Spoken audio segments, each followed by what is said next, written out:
Corner Radio Bisnis Pas FM. Halo mitra bisnis, Nena Amelia kembali bersama Anda untuk Tax Corner menjawab pertanyaan Ibu Yulia di Cibinong. Pak Agus, perusahaan kami bergerak di bidang penjualan barang consumer good yang menjual barang ke supermarket di berbagai kota di Indonesia. Setiap tahun kami mengadakan program penjualan yaitu Rafaksi, yang mana biasanya barang yang kami berikan diskon ini untuk barang yang masa expirednya tinggal 1 tahun lagi. Sistemnya adalah customer dalam hal ini supermarket memberikan diskon kepada end user yang nantinya diskon kepada end user itu diklaim kepada kami. Mohon penjelasan dari Bapak mengenai perlakuan klaim diskon tersebut.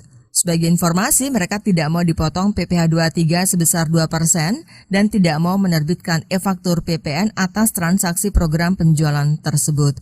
Ibu Yulia di Cibinong, pertanyaan Anda akan dijawab oleh Bapak Agus Santolihin, tax partner dari ATS Consulting. Jadi di dalam transaksi bisnis ya atau transaksi jual beli ya antara pihak penjual dengan pihak pembeli ya, seringkali biasanya pihak penjual itu dia memberikan berbagai macam semacam imbalan lah kepada pembeli ya terkait atas dalam rangka kegiatan promosi penjualannya.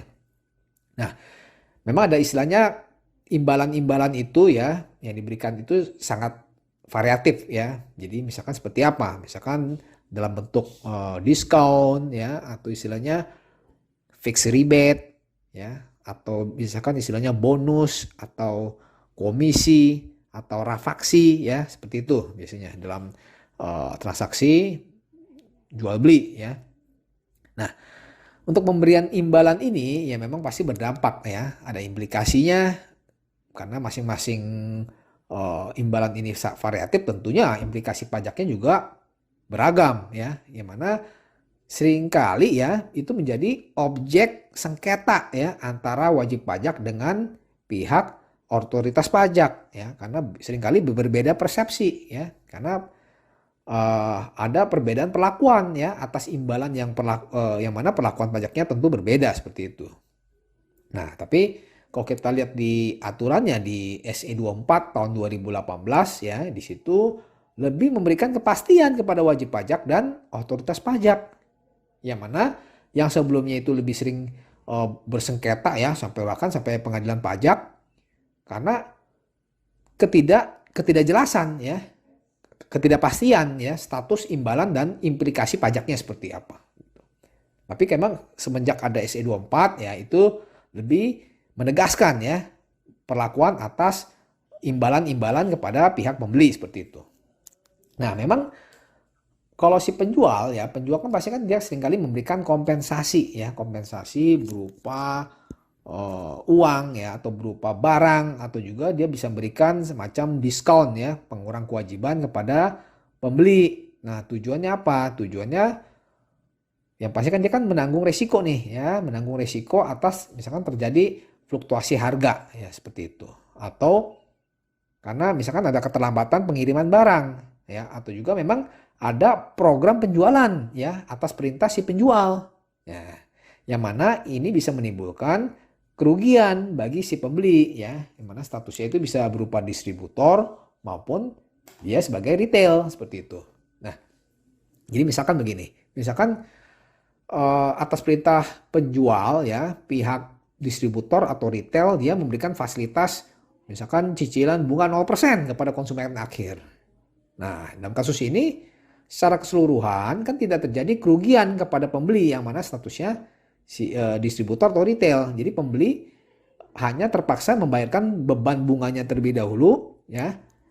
Nah, kemudian dia mendapat penggantian ya, di reimburse kepada si pihak si penjual seperti itu. Nah, penggantian atau reimburse ini ya yang dimaksud dengan pemberian kompensasi seperti itu. Nah, kok kira definisi rafaksi ya, definisi rafaksi ya itu kalau kita di Kamus Bahasa Indonesia ya itu adalah pemotongan terhadap harga barang yang diserahkan karena mutunya lebih rendah daripada contohnya atau karena memang pengirimannya itu mengalami kerusakan. Nah, atau memang potongan harga barang karena misalkan barang yang dijual sudah mau mendekati masa expired seperti itu. Nah, di dalam SE 24 tahun 2018 ya, di situ ditegaskan ya bahwa tidak ada pemotongan PPh ya yang perlu dilakukan oleh pihak si penjual. Ya, apapun pemicunya dari pemberian kompensasi tersebut ya. Sebab kenapa? Karena transaksi yang terjadi ya atas rafaksi ini itu tidak termasuk sebagai objek pemotongan PPh pasal 21 atau objek pemotongan PPh pasal 23. Nah, hal serupa juga sama berlaku untuk penegasan atas PPN ya. Untuk PPN-nya atas rafaksi juga sama ya. Misalkan kalau kompensasinya itu diberikan dalam bentuk uang ya. Dalam bentuk uang maka tidak ada objek PPN. Tapi lain halnya, misalkan kalau kompensasinya diberikan dalam bentuk barang ya, dalam bentuk barang. Nah, maka si pihak si penjual itu berkewajiban untuk dia memungut PPN sebesar 10%. Ya, tapi kalau misalkan pemberian kompensasi dalam bentuk uang tidak ada objek PPN seperti itu, ya. Jadi bisa saya menjawab ya, bisa saya simpulkan menjawab pertanyaan Bu Yulia untuk program penjualan ya berupa rafaksi yang diberikan kepada customer Ibu ya seperti yang sudah disampaikan pertanyaan oleh Bu Yulia itu bukan merupakan objek pajak penghasilan ya dan juga bukan objek PPN ya sepanjang memang tidak diberikan dalam bentuk barang seperti itu. Oke, demikian penjelasan dari saya. Saya Agus Susanto Lihin. Semoga bermanfaat untuk Bu Yulia dan pendengar Pas FM. Demikian Agus Susanto Lihin, Tax Partner ATS Consulting dalam Tax Corner Radio Bisnis Pas FM. Jika Anda memiliki pertanyaan seputar pajak, email ke redaksi@pasfm.com.